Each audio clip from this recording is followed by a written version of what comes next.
Assalamualaikum warahmatullahi wabarakatuh. Nama Rahma Aini, NIM 1814080010, jurusan Tadris IPA Fisika, mata kuliah Seminar Fisika. Dengan dosen pengampu, Ibu Adelia Alfama Zamista, MPD, Fakultas Tarbiyah dan Keguruan, UIN Imam Bonjol, Padang. Saya akan mempresentasikan tentang judul seminar, yaitu prinsip penggunaan superkonduktor pada kereta maglev. Kita akan membahas pertama, yaitu tentang asal muasal atau asal mula penemuan kereta maglev. Pada zaman Yunani kuno, yaitu daerah yang bernama Magnesia, telah ditemukan bebatuan kecil yang memiliki kekuatan untuk menarik sesuatu benda yang terbuat dari besi. Bebatuan yang dapat menarik besi tersebut dinamai dengan magnetit.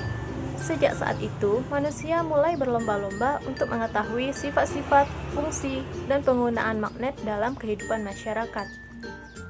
Dalam perkembangannya, para peneliti terus melakukan terobosan dengan media utamanya, yaitu magnet. Salah satu terobosan yang paling mutakhir saat ini adalah magnetic levitation atau disingkat dengan maglev. Maglev merupakan beberapa teknologi yang menggunakan gaya tolak-menolak antar magnet untuk mengembangkan suatu objek ataupun kendaraan. Kata maglev, kereta maglev menggunakan elektromagnet untuk melawan gaya gravitasi dari suatu objek, sehingga objek tersebut dapat mengambang di udara tanpa ada yang menahannya. Kereta maglev bergerak tanpa adanya bearing, poros, dan roda, sehingga maglev dapat bergerak lebih lancar dan tidak bising dibandingkan kereta pada umumnya. Karena pada kereta maglev tidak terjadi gesekan antar roda dan rel. Selanjutnya kita akan membahas tentang superkonduktor. Superkonduktor adalah suatu fenomena di mana hambatan listrik sama dengan nol dan terjadi tolakan magnet yang terjadi ketika suatu bahan didinginkan di bawah temperatur tertentu.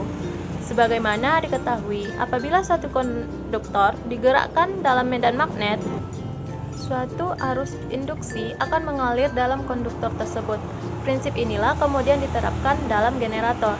Akan tetapi, dalam superkonduktor, arus yang dihasilkan tepat berlawanan dengan medan tersebut, sehingga medan tersebut tidak dapat menembus material superkonduktor tersebut. Prinsip kerja kereta maglev adalah adanya interaksi antar kutub-kutub magnet yang terdapat pada kereta dengan kutub-kutub magnet yang berada di sepanjang jalur kereta. Kutub-kutub magnet tersebut terbuat dari kumpulan dengan kawat superkonduktor yang dialiri arus listrik, sehingga teori besar medan magnet tergantung pada besar arus yang mengalir, inti kumparan, dan jumlah lilitannya. Teori medan magnet.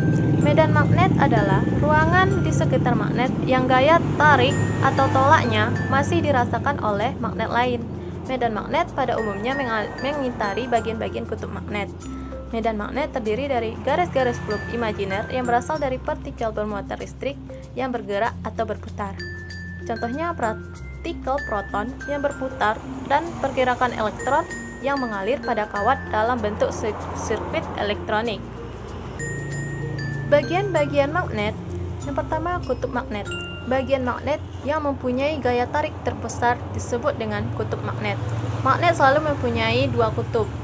Hal ini dapat diketahui bila sebuah magnet batang dicelupkan ke dalam serbuk besi. Di bagian tengah daerah netral tidak ada serbuk besi yang melekat, sedangkan di bagian ujung makin banyak serbuk sari yang melekat pada magnet tersebut. Yang kedua, ada sumbu magnet, yaitu garis yang menghubungkan antara kedua kutub magnet. Ketiga, ada magnet elementer. Setiap benda magnetik pada dasarnya terdiri dari magnet-magnet kecil yang disebut magnet elementer. Magnet elementer adalah magnet yang paling kecil yang berupa atom. Suatu benda akan bersifat magnet jika magnet-magnet elementernya mempunyai arah yang cenderung sama atau beraturan, dan benda yang tidak mempunyai sifat magnet jika magnet elementernya mempunyai arah yang sembarangan atau tidak acak. Prinsip kerja magnetical levitated trains atau maglev train. Pada umumnya, prinsip kerja dari magnetron adalah dengan memanfaatkan gaya tolak-menolak dan gaya tarik-menarik antara medan magnet yang berada pada rel dengan kereta itu sendiri. Jadi dapat disimpulkan bahwa untuk membuat kereta ini terangkat dari lintasannya dibutuhkan medan magnet yang sangat kuat. Tentu saja untuk mendapatkan medan magnet yang kuat tersebut dibutuhkan magnet batang dengan jumlah yang sangat banyak. Namun permasalahannya tersebut dapat dipecahkan dengan hukum Lenz. Dalam hukum Lenz disebutkan bahwa arus imbas akan muncul dalam arah yang sedemikian rupa sehingga arah tersebut menentang perubahan yang menghasilkannya. Maksud dari kata tersebut, berdasarkan pernyataan tersebut maka dapat disimpulkan bahwa hukum Lenz ini hanya berlaku pada rangkaian penghantar ruangan tertutup. Jenis-jenis teknologi maglev. Yang pertama ada electromagnetic suspension atau yang disingkat dengan EMS. Pada teknologi EMS ini, kereta terangkat di atas lintasan baja karena adanya medan magnet yang dihasilkan oleh elektromagnet atau rel mendorong kereta ke atas. Medan magnet dibentuk oleh kumparan yang terdiri dari yang dialiri listrik di sepanjang dinding jalur pemandu pada kereta dan pada rel yang dikombinasikan untuk menggerakkan kereta api. Kumparan bermagnet sepanjang rel yang disebut jalur pemandu akan menolak magnet yang terletak di bawah gerbong kereta. Yang kedua ada electrodynamic suspension atau disingkat dengan EDS.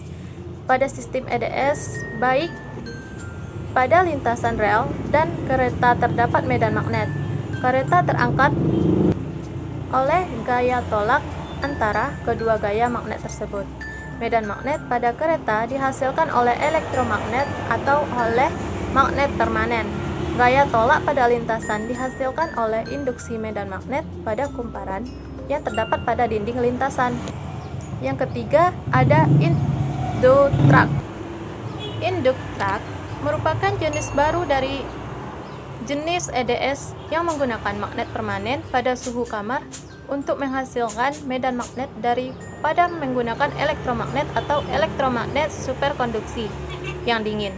Inductrack menggunakan sumber daya untuk mempercepat laju kereta hanya sampai pada saat kereta mulai terangkat. Bila pasokan daya terputus atau mengalami gangguan, maka kereta akan melambat secara perlahan dan berhenti dengan roda karet sebagai penumpangnya. Lintasan untuk sistem ini berupa sirkuit elektrik pendek yang terdiri atas kabel yang terisolasi. Sirkuit ini seperti anak tangga. Ketika kereta bergerak, medan magnet akan menolak magnet pada kereta sehingga kereta dapat terangkat dari lintasan. Yang terakhir, kita akan membahas tentang prinsip kerja maglev pada fisika. Seperti gambar yang ada pada slide tersebut, jajaran-jajaran magnet di sepanjang dinding ini dihasilkan oleh arus listrik bolak-balik dari stasiun-stasiun terdekat. Kutub utara di gerbong kereta api paling depan ditarik oleh kutub selatan dan ditolak oleh kutub utara dinding lintasan. Magnet pada dinding lintasan dihasilkan oleh induksi elektromagnet akibat gerakan kereta. Ketika posisi kereta beberapa sentimeter di bawah pusat magnet dinding, maka kutub selatan dinding akan menarik kereta ke atas dan kutub utaranya akan mendorong kereta juga ke atas. Gaya tarik dan gaya dorong ini membuat kereta melayang, tidak menyentuh rel sama sekali. Superkonduktor yang digunakan dalam kereta maglev, bahan yang digunakan dalam superkonduktor itu dapat menolak medan magnet. Ini berarti medan magnet yang diletakkan di atas bahan superkonduktor akan melayang karena tidak bisa mendekati bahan superkonduktor tersebut. Sekian pembahasan kita tentang prinsip penggunaan superkonduktor pada kereta maglev. Terima kasih atas perhatiannya. Mohon maaf jika ada kata-kata yang salah dalam pengucapan. Assalamualaikum warahmatullahi wabarakatuh.